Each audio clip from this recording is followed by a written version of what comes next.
दोस्तों, वेक्टर एक ऐसा चैप्टर है फिजिक्स का जिसके ऊपर ये पूरा बेस खड़ा हुआ है।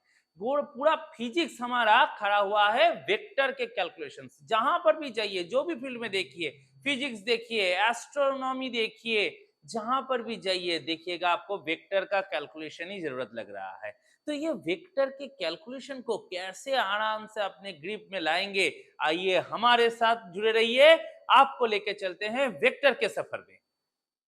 हमारे चैनल में आप लोगों का फिर से स्वागत है। वेक्टर के जर्नी को आगे लेके चलते हैं। आज हम लोग कुछ एग्जांपल्स, ऐसे कैलकुलेशंस देखेंगे कि कैसे आसानी से हम उसका वैल्यू फाइंड आउट कर सकते हैं। इस कॉन्सेप्ट को अगर हम लोग अच्छे करके समझ लेंगे तो पूरा चैप्टर फिजिक्स का पूरा हिस्सा 11 12 दोनों जगह पे हमारे एक बेसिक्स कॉन्सेप्ट ग्रिप में आ जाएंगे, क्योंकि हर एक जगह पे ऐसा ही कैलकुलेशंस का हम लोगों को जरूरत में लगने वाले हैं। तो आइए पहला सवाल देखते हैं। क्या है question? If two vectors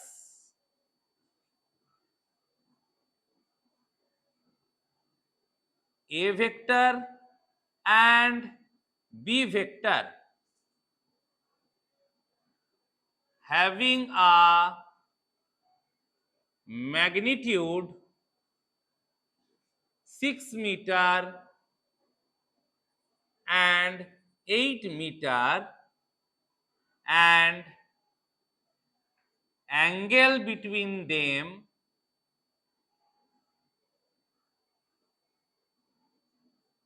is 60 degree. Find the magnitude and direction of the resultant vector.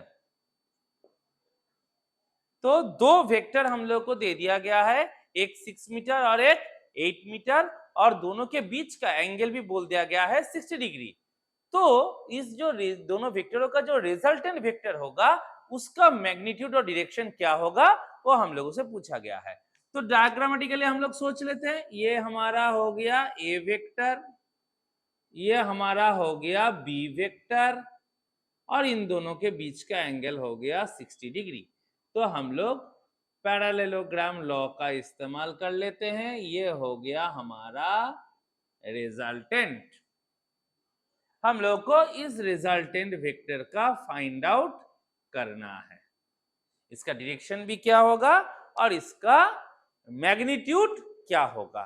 तो आते हैं कैसे इसको सॉल्व करेंगे, देख लेते हैं कितने आसान तरीके से हम लोग इसको निकाल पाएंगे, क्योंकि हमारे पास इसको निकालने का एक लॉ है, पैरेललोग्राम लॉ। वहां पे हम लोग को बोल दिया गया था कि कैसे हम लोग मैग्नीट्यूड निकालेंगे। तो देख लेते हैं सॉल्यूशन हमारा क्या होगा। तो हमारा दिया हुआ है A vector equals to 6 meter, B vector equals to 8 meter और angle theta equals to 60 degree. तो रिजल्टेंट वेक्टर निकालने का फॉर्मूला था रूट अंडर ए square plus B square plus 2ab cos theta. ये था हमारा फॉर्मूला। तो हम लोग यहाँ पे डेटा को पुट करते हैं। क्या आएगा ना, 6 square plus 8 square plus 2 into 6 into 8 into cos 60 degree. तो रिजल्टेंट क्या निकलेगा, यहां से 36, यहाँ पे 64, यहाँ पे मल्टीप्लाई करेंगे तो 96 हो जाएगा, इनटू ये हो जाएगा 1/2। तो इसको काटेंगे तो हो जाएगा 48। तो ये हो गया 100 प्लस 48, तो रूट अंडर 148। 148 को हम लोग अगर सॉल्व करेंगे तो डिवीजन मेथड में चले जाएंगे स्क्वायर रूट के। तो क्या आ जाएगा, 1 1 जा 1, यहाँ पे 48, यहाँ पे प्लस 1 करेंगे तो 2 आ जाएगा, 2 2 जा चला जाएगा 44, यहाँ पे 4 डेसिमल ऊपर आ जाएगा, यहाँ से 0, यहाँ पे फिर से +2 लगाएंगे तो ये 24, ये 1 जा चला जाएगा 241, इसको सब्ट्रैक्ट करेंगे तो इधर में 9, इधर में 5, इधर में 1, यहाँ पे 2 ठो 0, इसको फिर से +1 करेंगे तो 242। अब इसके बगल में हम लोग एक वैल्यू बिठाएंगे, देख लेते हैं कितना जाएगा ना, 6 से चला जाता है। अगर देख लेते हैं 2426 इंटू 6 कर लेंगे, 6 6 36, 12 और 3 मिला के 5, 1 रहा 24 और 5 2 रहा 12 1 4, तो यहाँ पे 6 बिठा देंगे तो हो जाएगा 14556। तो हमारा रिक्वायर्ड रिजल्टेंट आ जाएगा 12.16 मीटर। ये हो गया हमारा रिजल्टेंट वेक्टर का मैग्नीट्यूड। हमेशा ही जो आपको स्क्वायर रूट वाला परफेक्ट स्क्वायर नंबर आएगा ऐसा कोई बात नहीं, तो हम लोग इस डिवीजन मेथड का इस्तेमाल करेंगे, इसलिए हमने आपको दिखाया कि ऐसे वैल्यूज के लिए आपको ये मेथड फॉलो करने हैं। दिक्कत का बात नहीं है, 2-4 बार प्रैक्टिस करेंगे तो ये आपके ग्रिप में आसानी से आ जाएगा। तो ये हो गया हमारा magnitude of the resultant vector. अब मैग्नीट्यूड निकला है, दूसरा क्या निकालना है ना, डायरेक्शन निकालना है। तो कैसे आएंगे देख लेते हैं।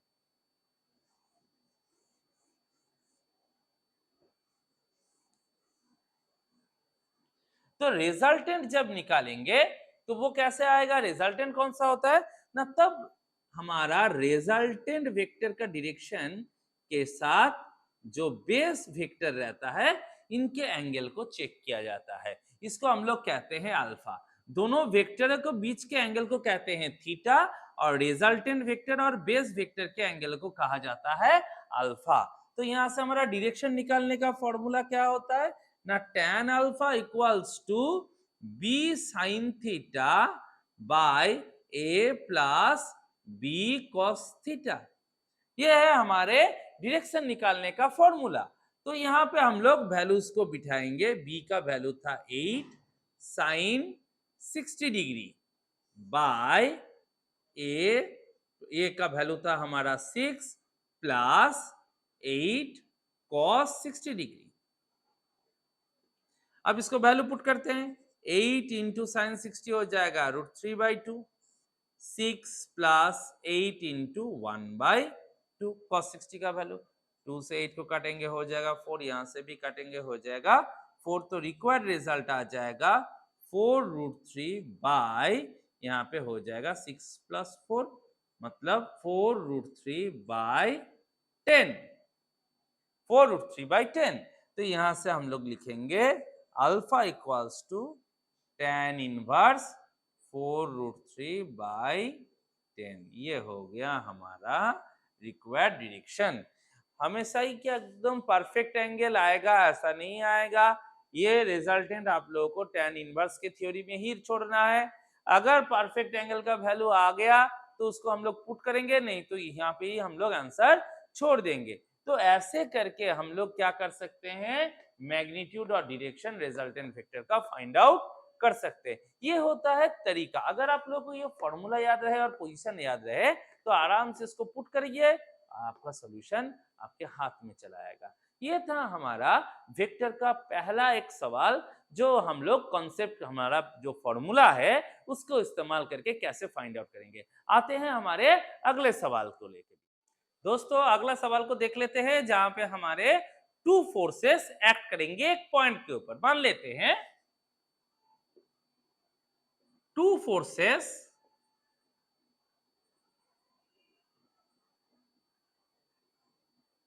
N each act at a point. Find the resultant. If the angle between them is 60 degree. तो मान लीजिए दो फोर्सेस है 8 न्यूटन करके, 60 डिग्री में एक्ट कर रहे हैं। तो इसका रिजल्टेंट क्या होगा, हम लोग पैरेललोग्राम लॉ का इस्तेमाल कर ले, ये है गया हमारा रिजल्टेंट। तो इसको हम लोगों को क्या निकालना है ना, रिजल्टेंट का मैग्नीट्यूड भी निकालना है और डायरेक्शन भी। सिर्फ अगर बोला रहे फाइंड द रिजल्टेंट, मतलब उसका मैग्नीट्यूड और डायरेक्शन दोनों ही आपको फाइंड आउट करने हैं। तो कैसे करेंगे देख लेते हैं। पहले हम लोग निकालेंगे हमारा रिजल्टेंट। तो यहाँ पे ए वेक्टर का वैल्यू क्या है 8 न्यूटन, बी वेक्टर का भी वैल्यू है 8 न्यूटन, दोनों का ही सेम है, और थीटा का वैल्यू हमारा दिया हुआ है 60 डिग्री। तो आर वेक्टर का हमारा रिजल्टेंट आएगा A vector plus B vector plus 2ab cos theta. Data को पुट कर लेते हैं, 8 square plus 2 into 8 into cos 60 degree, 64 plus 2 into 64 into 1/2, 2 cut गया। तो यहाँ पे हमारा रिजल्ट क्या आ रहा है ना, 64 प्लस 64 क्या बन जाएगा ना, अगर हम लोग 64 को कॉमन ले लेते हैं तो 64 इंटू 3, 64 का स्क्वायर रूट करेंगे तो 8, तो ये हो गया 8√3 न्यूटन। ये हमारा हो गया रिजल्टेंट फोर्स का मैग्नीट्यूड 8√3 न्यूटन। अब इसका हम लोग निकालेंगे डायरेक्शन। तो ये एंगल है अल्फा, तो tan alpha equals to B sine theta by A plus B sine theta, sorry B cos theta, B sine theta by A plus B cos theta. तो 8 sine 60 degree by 8 plus 8 cos 60 degree, तो 8√3/2, 8 plus 8 into half, ये cut गया 4, ये हो गया 4, तो हो गया 4√3/12, 8 प्लस 4 12, 4 से काटेंगे ये हो गया 3, √3 से 3 को काटेंगे तो हो जाएगा √3। तो tan अल्फा इक्वल्स टू आ गया 1/√3। अब 1/√3 tan 30 डिग्री का वैल्यू होता है, मतलब अल्फा इक्वल्स टू 30 डिग्री, या इसको हम लोग π/6 भी कह सकते हैं रेडियन रूल्स के अनुसार। तो ऐसे करके हम लोग क्या कर सकते हैं, मैग्नीट्यूड और डायरेक्शन। देखिए ये स्टैंडर्ड एंगल वाला वैल्यू था, तो हम पता पहले सवाल में आप लोगों को बताए थे कि अगर डायरेक्टली सॉल्विंग ना आ रहा है तो tan इनवर्स में हम लोग एंगल को छोड़ देंगे, रूट में ही हमारा वैल्यू रह जाएगा मैग्नीट्यूड का। अगर उसको सॉल्व किया जा सकता है, अगर हम लोग उसको फाइंड आउट कर सकते हैं स्टैंडर्ड एंगल में, तब हम उसको स्टैंडर्ड एंगल में फाइंड आउट करके उसका वैल्यू बोलेंगे। तो अब बता सकते हैं कि रिजल्टेंट क्या होगा बेस एंगल के साथ 30 डिग्री में π/6 रेडियन में उसका डायरेक्शन होगा, जो हमारा रिजल्टेंट फोर्स होगा। तो ऐसे हम लोग क्या कर सकते हैं, फाइंड आउट कर सकते हैं किसी भी दो वेक्टरों के रिजल्टेंट कौन सी जगह पे एप्लीकेशन होगा। दोस्तों चीजों को ध्यान में रखिए, फॉर्मूला को याद में रखिए और इसको प्रैक्टिस कीजिए। जितनी बार आप प्रैक्टिस करेंगे ये इतना आपके लिए आसान हो जाएगा कि आसानी से आप इसका सॉल्यूशन निकाल पाएंगे। दोस्तों चले आते हैं अगला सवाल को लेके। यहाँ पे हम लोग कैसे एंगल को फाइंड आउट कर रहे हैं, आप लोगों ने अभी 2 सम्स में देखे हैं, तो उसी के ऊपर एक नया सा सवाल लाते हैं। क्या है ना, if two vectors of same magnitude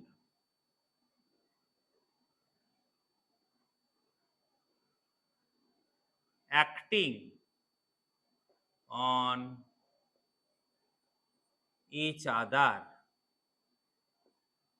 and their magnitude also equal to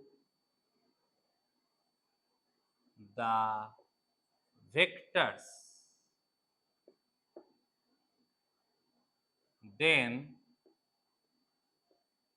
find the angle between the vectors and find the angle between the vectors। क्या है सवाल का मतलब? दो वेक्टर हैं, दोनों के मैग्नीट्यूड सेम है और उसका जो रिजल्टेंट है उसका भी मैग्नीट्यूड क्या है? सेम है वेक्टरों के साथ। तो फिर दोनों वेक्टरों के बीच का एंगल कितना था, यह आप लोगों को बताना होगा। तो आते मतलब सवाल क्या है वो एक बार समझ लेते हैं। ड्राइंग में हमारा पहला वेक्टर ये है ए वेक्टर, ये है हमारा दूसरा वेक्टर जो है बी वेक्टर, और पैरेललोग्राम के रूल्स के अनुसार ये है हमारे रिजल्टेंट वेक्टर। अब सवाल में क्या बताया गया है ना, तीनों के मैग्नीट्यूड, तीनों वेक्टरों के मैग्नीट्यूड क्या है ना, सेम है। इसको हम लोग एक्स लेट करके पकड़ लेते हैं। तो तीनों के तीनों ए वेक्टर का भी मैग्नीट्यूड जो है बी वेक्टर का मैग्नीट्यूड जो है और इन दोनों का रिजल्टेंट जो है उसका मैग्नीट्यूड भी क्या आ रहा है, सेम एक्स आ रहा है। तो ये एंगल कितना होगा, मतलब थीटा का वैल्यू हम लोग को फाइंड आउट करना है यहां से। तो कैसे करेंगे? जो बेसिक रूल्स हमारा है फॉर्मूले को हम लोग इस्तेमाल करते हैं। क्या फॉर्मूला है ना, R vector equals to root over A vector plus B vector plus 2ab cos theta. तो रूट को हटाने के लिए स्क्वायर करना पड़ेगा, मतलब हमारा आएगा R square equals to A square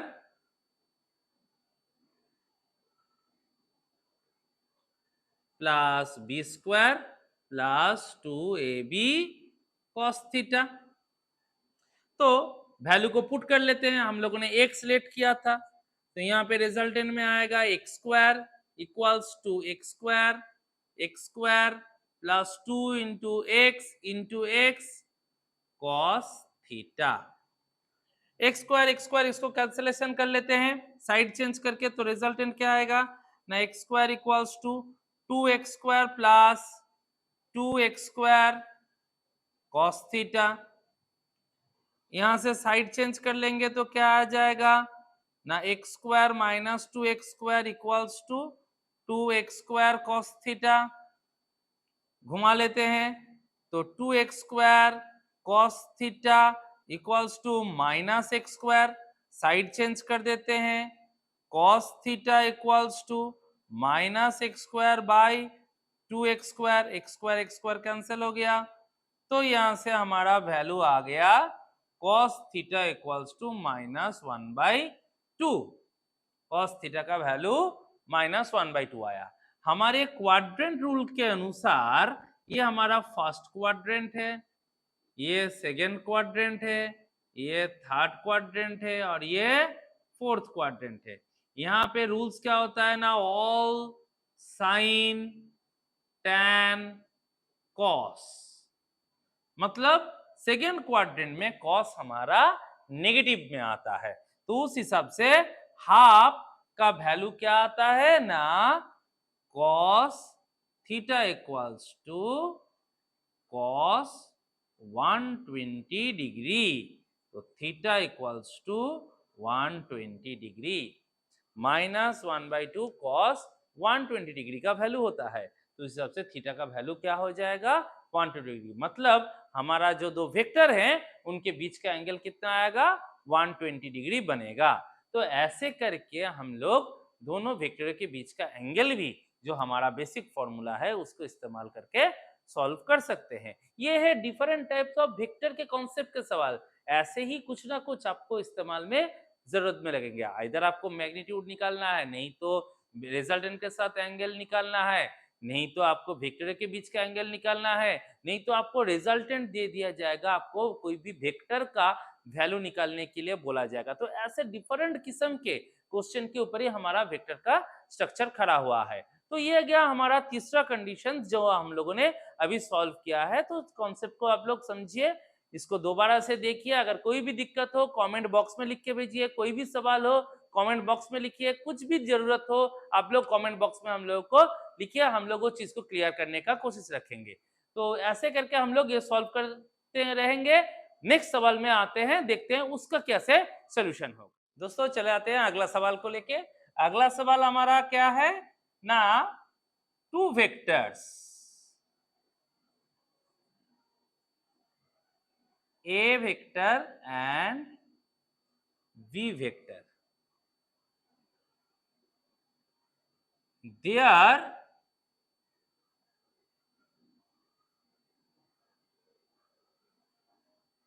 sum is 18 and resultant is 12. If the angle between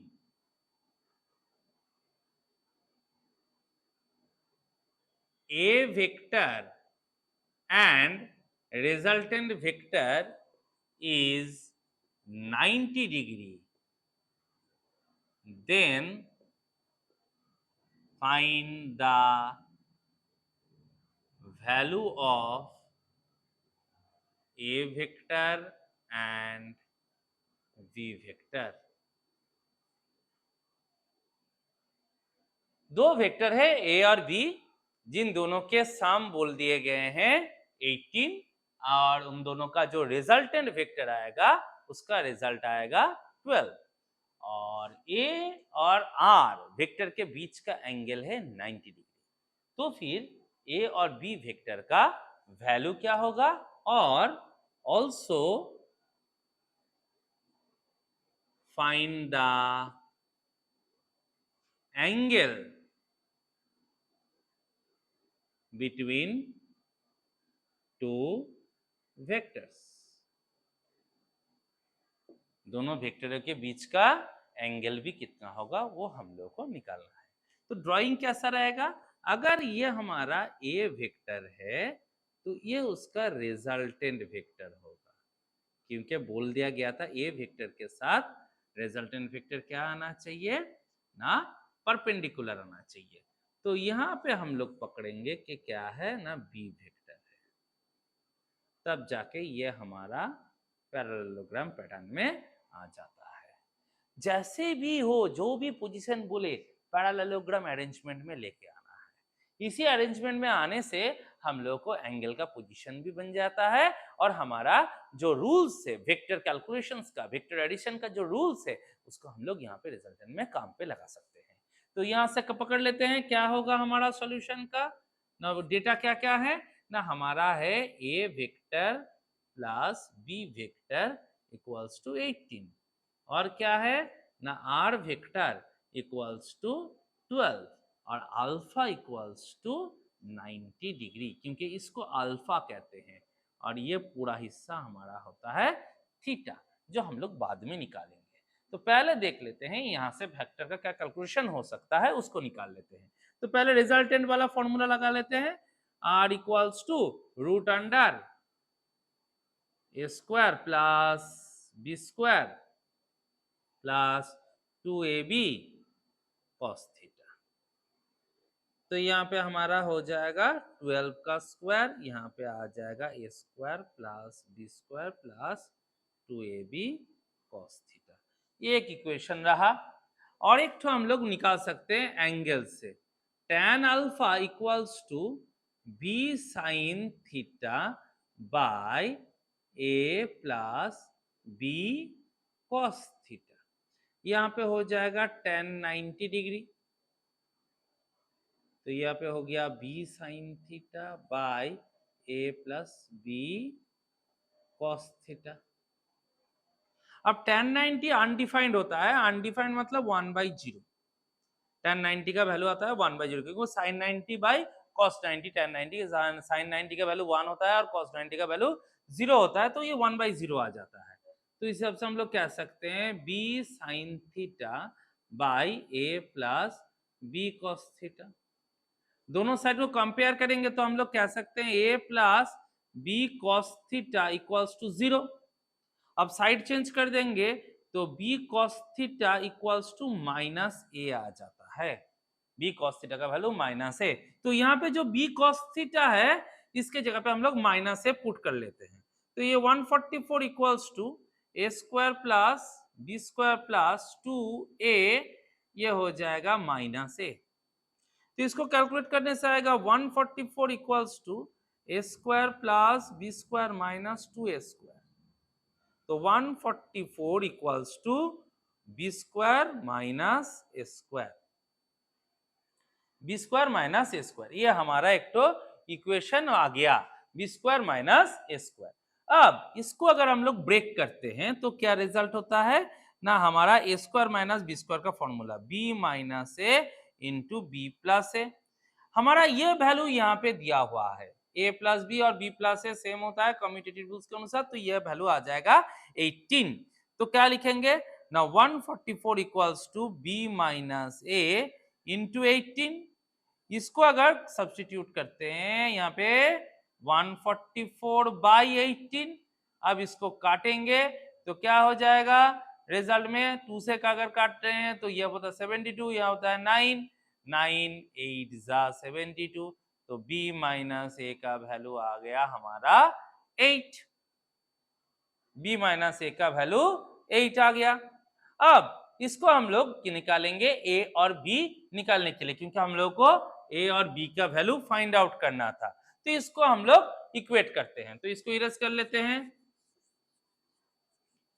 क्या वैल्यू था ना, a plus b equals to था 18, और यहाँ पे हमारा minus a plus b equals to 8, a cancel हो गया, तो 2b इक्वल्स टू हमारा आ गया 26। तो यहाँ से हम लोग को b का वैल्यू निकल गया 26/2 दैट इज 13। तो b का वैल्यू आ गया, मैग्नीट्यूड हमारा आ गया 13, ये हमारा एक आंसर हो गया। अब a का वैल्यू निकाल लेते हैं, तो क्या था ना, a प्लस बी हमारा था 18, तो a equals to 18 minus b, तो a equals to 18 minus 13, a equals to 5। तो यहाँ से हम लोग को a और b इन दोनों के मैग्नीट्यूड का रिजल्ट पता चल गया। Find the value of a and b vector, एक हो गया 13 यूनिट और एक हो गया 5 यूनिट, दो आंसर हम लोगों के अवेलेबल हो गए। तो ऐसे करके सम ऑफ वेक्टर्स का पता चला, रिजल्टेंट का अगर पता रहा, एंगल अगर दोनों के बीच का रिजल्टेंट का पता रहा, तो हम लोग ऐसे ही अलजेब्रिक कैलकुलेशंस को वेक्टर के रूल्स से लेके सॉल्व कर सकते हैं। पहले ही वेक्टर का जो हमारा बेसिक फॉर्मूला है उसका इस्तेमाल करेंगे, फिर इसको अरेंजमेंट कर लेना है। जैसे यहाँ पे हम लोगों ने एक कॉन्सेप्ट लगाया था, tan 90 हम लोग का थीटा अल्फा का वैल्यू 90 दिया हुआ था, इसलिए हम लोगों ने उसको इनफिनाइट से 1/0 पकड़ लिए और 0 से उसको सब्स्टिट्यूट करने वाला वैल्यू निकाल के लेके आए, जैसे b cos theta equals to minus a। तो ये सारे कॉन्सेप्ट आप लोगों को थोड़े क्लियरेंस में रखने हैं, हम लोगों ने आप लोगों को स्टेप्स दिखाए हैं, ऐसे करके आप लोग भी इसको प्रैक्टिस कीजिए, दिमाग में रखने का कोशिश, जितनी बार करेंगे ये आस्ते आस्ते आपके दिमाग में बैठ भी जाएगा और ये करना आपके लिए एकदम आसान बनता रहेगा। तो यहाँ पे हम लोग को already value of a and b पता चल गया है, अब बचा हुआ है इन दोनों के बीच का एंगल, मतलब थीटा का वैल्यू निकालना है। बोले कोई कुछ नहीं, यहाँ पे वैल्यू पुट कर देते हैं। तो रिजल्टेंट में क्या आ रहा था ना, हमारा था cos theta equals to minus a/b, तो cos theta equals to minus a का वैल्यू क्या था, बोले 5 था, b का वैल्यू क्या था, बोले 13 था, तो cos theta equals to minus 5/13, तो theta equals to cos inverse minus 5/13, ये हो जाएगा दोनों के बीच का एंगल का वैल्यू। हम पहले ही आप लोगों को बता चुके हैं कि हमेशा ही के स्टैंडर्ड एंगल ही आएगा, ऐसा कोई बात नहीं है, दूसरे वैल्यूज भी आ सकते हैं, तब इनवर्स में हम लोग आंसर को कंप्लीट करेंगे। तो ऐसे करके हम लोग क्या कर सकते हैं, वेक्टर के रिजल्ट को फाइंड आउट भी कर सकते हैं। देखिए पहले में वेक्टर दिया हुआ था, रिजल्टेंट निकालने के लिए बोला था, यहाँ पे रिजल्टेंट दिया हुआ था, वेक्टर के वैल्यू निकालने के लिए बोले, उनके बीच का एंगल निकाल। तो क्वेश्चंस ऐसे ही किस्म के आपके पास आएंगे, डायरेक्टली ऐसा मत सोच लीजिए, दूसरी जगह पर भी इसको कैसे इस्तेमाल करना है उसके कॉन्सेप्ट को आप लोगों को पकड़ना होगा। ये हमारा बेसिक्स है। अब ये फोर्स में इस्तेमाल हो सकता है, इलेक्ट्रिसिटी में इस्तेमाल हो सकता है, जहां पर भी जरूरत होगा ऐसे स्ट्रक्चर को हम लोग फॉलो अप में लेकर आएंगे। कुछ भी दिक्कत हो, कोई भी जगह आप लोगों को अगर परेशानी आ रहा है, कुछ भी सवाल है वेक्टर को रिलेटेड या दूसरा कोई टॉपिक में भी अगर कुछ सवाल है तो आप लोग कमेंट बॉक्स में जरूर लिखिए। हम लोगों को भी पता चलेगा कि क्या क्या चीजें आप लोग को जरूरत हो रहा है, तो हम भी वैसे वीडियोस तैयार करके आप लोगों के लिए लेके आते रहेंगे। सभी को शुक्रिया हमारे चैनल में जुड़े रहने के लिए, और भी साथ हमारे रहिए, ऐसे और भी वीडियोस आप लोगों के लिए लेके आएंगे। कुछ इंपॉर्टेंट क्वेश्चंस जो आप लोगों को रिगार्डिंग एग्जाम जरूरत आएगा अपकमिंग वीडियोस में, हम लोग उसको भी आप लोगों के साथ शेयर करते रहेंगे।